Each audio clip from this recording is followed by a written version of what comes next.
राधे राधे, जय जय श्री राधे। एक एक सेकंड का हिसाब होगा, ये ना समझना कोई देख नहीं रहा, कोई सुन नहीं रहा, हम इतना कष्ट सह रहे हैं। देखो सामने वाले भजन नहीं करते हैं, मौज से रह रहे हैं, ऐसा बिल्कुल भी नहीं है। ये उपदेश जब होते हैं तो प्रश्न भी होते हैं कि कब तक सहें, कब तक सहें, क्या चाहिए? निहाल हो जाओगे, निहाल हो जाओगे। जैसे नहीं कहते अब कृत भयो, निहाल हो जाओगे, मस्त हो जाओगे। ये कला सीखनी पड़ेगी, ये कला स्वीकृति करनी पड़ेगी, नहीं तो आप आगे परमार्थ में नहीं बढ़ पाएंगे। कर्म जाल से कैसे मुक्त होना है? भगवत वाणी है, भोगना पड़ेगा, ये तो निश्चित है।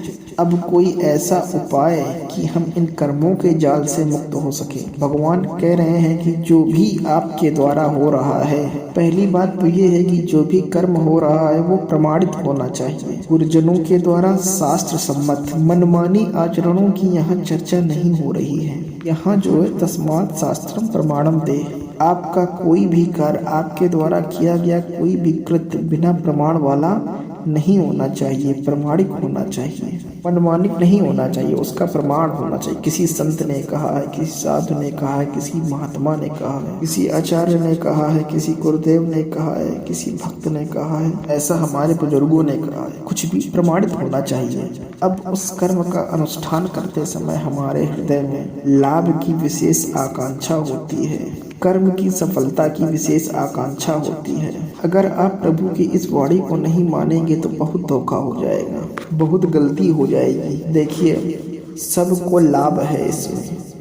एक विद्यार्थी है, वो विद्या का अध्ययन करता है पास होने के लिए, पूरा प्रयास करता है, किन्हीं कारणों से, फैल में ज्यादा बुद्धि होने से, प्रमाद बुद्धि होने से, या प्रयासरत है, या मानसिक प्रबलता न होने से क्षुब्ध हो गई, उत्तर नहीं दे पाया और परीक्षा में उत्तीर्ण नहीं हो पाया, फेल हो गया। अब ये सूत्र उसको पता नहीं है, ना घर वालों को पता है।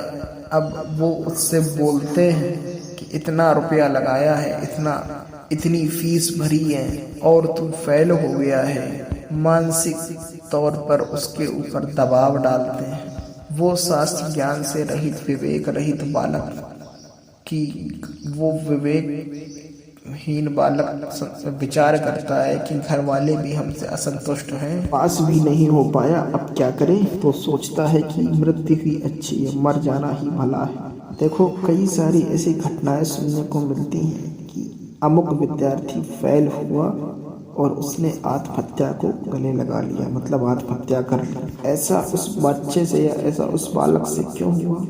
क्योंकि विवेक ना होने के कारण। ठीक है, कोई बात नहीं, इस बार फेल हुए हैं तो अगली बार हम प्रयास करें, ज़्यादा कोशिश, ज़्यादा ही मेहनत करें। जहाँ हमारी कमी रही, अगर अगली बार भी फेल होते हैं तो क्या केवल पढ़ करके, विद्या अध्ययन करके ही जीवन रखना होता है क्या? अगर विद्या नहीं है तो क्या वो जीवन नहीं है? अरे भाई ऐसा नहीं है, जीवन नष्ट करने का अधिकार तुम्हारा नहीं है। किसी कार्य में असफलता होने पर अगर हम अपने जीवन को नष्ट कर देंगे तो ये बहुत बड़ा अपराध बन गया है, बहुत बड़ी दुर्गति का कारण बन गया है। हमें जो अवसर मिला था उन्नति का, हमने उसे अवनति में बदल दिया है। हम बहुत बड़ी हमारी पराजय हो गई, इसलिए समताना अति आवश्यक है। हमें तो लगता है कि सबको सत्संग सुनना चाहिए। भगवत प्राप्ति ही सिर्फ इसका उद्देश्य नहीं है, समाज में जीने के लिए भी सत्संग की आवश्यकता है। आज के समय को और आज के माहौल और परिवेश को देखते हुए सत्संग सभी को सुनना चाहिए। आसुरी बुद्धि और पशुता का नाश करने के लिए सत्संग समर्थ है। एक किसान है, हजारों रुपया लगा करके, मेहनत करके, बहुत बड़ी मेहनत होती है किसान की, बहुत मेहनत होती है, बहुत बड़ी मेहनत होती है। किसान एक तपस्वी होता है, वो जान नहीं पाता है। सोचिए जिस सर्दी में आप फसल त्याग करना नहीं चाहते हैं, वो पूरी रात ठंडी में पानी लगाता है, बहुत ही ज़्यादा मेहनत करता है, और जब फसल काटने का समय आता है तो बरसात और ओलावृष्टि हो जाती है, पूरी फसल नष्ट हो गई। अब फसल नष्ट हो गई, कर्जा कैसे देंगे? परिवार का पालन पोषण कैसे करेंगे? इससे अच्छा है कि आत्महत्या कर लो। कई सारी ऐसी घटनाएं हम जिस कार्य में चलते हैं सब जब सफलता मिलने लगती है तो हमें एक ही उपाय दिखाई देता है कि हम अपने आप को नष्ट कर लें। ये बहुत बड़ी भारी मूर्खता है।